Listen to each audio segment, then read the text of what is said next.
the system will either change or die, or perhaps change after it dies. Change is inevitable. Death is optional. But this we can tell you.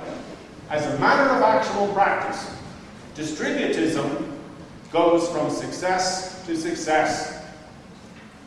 Capitalism goes from bailout to bailout. God bless Romania and mulțumesc frumos.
Well, I don't believe in anarchism.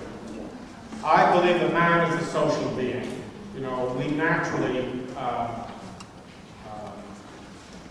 organize ourselves, and we need some government. But there's a wide space between no government and, you know, the totalizing state that controls everything. I believe the best safeguard on that is government which is built from local authorities first. Okay? The tendency since the 18th century, maybe before, has been for the centralized authority to control everything. Whereas the more natural order is to build up political life from the local area and let a local area is a collection of local areas with rights of their own that they are willing to defend are probably the best defense against a totally centralized political order. And there needs to be taxes, of course. We have common needs. You know, anybody who is totally opposed to socialism in any form ought not to pull that socialist lever in their house, the one which makes their waste disappear in a whirlpool into the socialized sewer system. So there are some services which are suitable for government provision or community provision, but maybe somewhat less on somewhat a smaller scale than we actually have. Vreau să vă spun că în legătură cu întrebarea noastră, rolul statului într-o ordine distributistă, în antologie aveți chiar un articol scris de legea Platon care se cheamă Distributismul și statul reprezentativ. Deci vă răspunde ceea ce a spus un profesor plus niște probleme dintr-o perspectivă istorică. Deci statul trebuie să fie reprezentativ.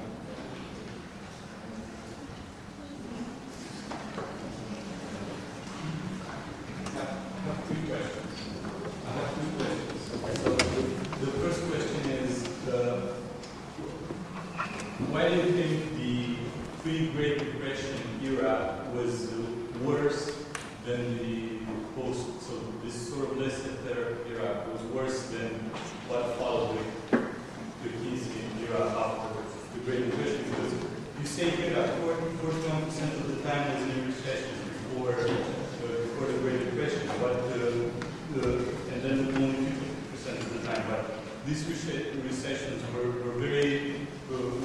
were sometimes very sharp, but weren't that long, and the productivity rose faster in the 19th century in the U.S. during that laissez-faire era. So the accumulation of capital was much faster than in the 20th century. That's when the United States became the first world economy, the most industrialized nation. Secondly, what exactly does distributionism?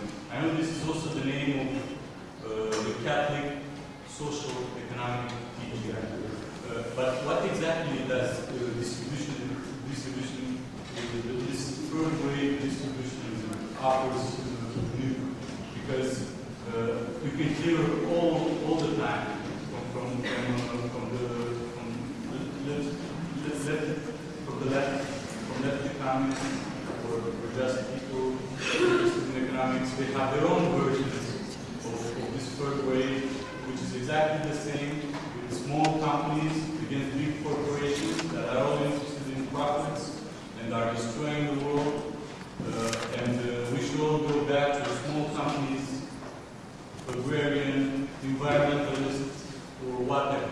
So I don't see what exactly your third wave offers compared to the hundreds, maybe, of third waves that since the 1930s everybody proposed. And my last question is,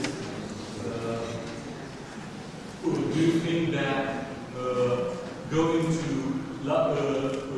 widespread small local production, will this keep the economic growth necessary to support the standards of living we enjoy now and to improve them, considering that the population of the world is growing and so on?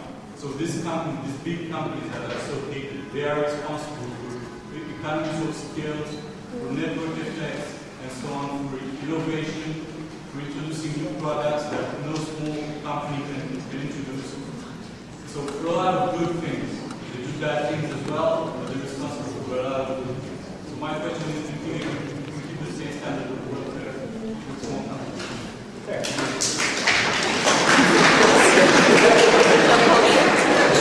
Excellent set of questions. Let me make sure I got them right. Let me start with why. I think the first question was, why was the Great Depression economy so unstable? And why is the post-Depression economy much more stable? Well, just for the reason I mentioned. It lacked sufficient, the workers did not get a sufficient portion of the production to establish a market that could clear itself. It needed a big spender. Without the big spender, the market whipsawed between great booms and sudden busts. And these busts were in fact longer, not shorter than the post-war busts. In fact, the greatest depression was not the Great Depression.